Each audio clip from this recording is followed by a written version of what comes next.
Ang pag-inom ng kape tuwing umaga ay may ginagawa sa inyong katawan na hindi alam ng karamihan. Narito ang 5 bagay na nangyayari sa inyong katawan ngayon kung araw-araw kayong umiinom ng kape.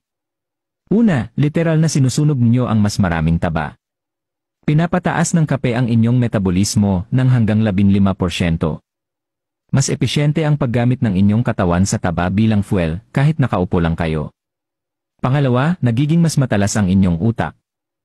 Ipinakikita ng mga pag-aaral na pinapataas ng kape ang memorya, focus, at reaction time.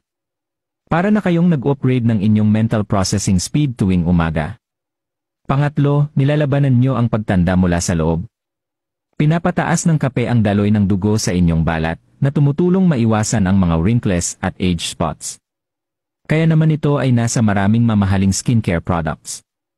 Pang-apat, at ito ay nakakagulat, ito ay isang natural na pampabawas ng sakit. Sumakit ang ulo. Maaaring mapababa ng kape ang sakit, mas epektibo pa kaysa sa ilang over-the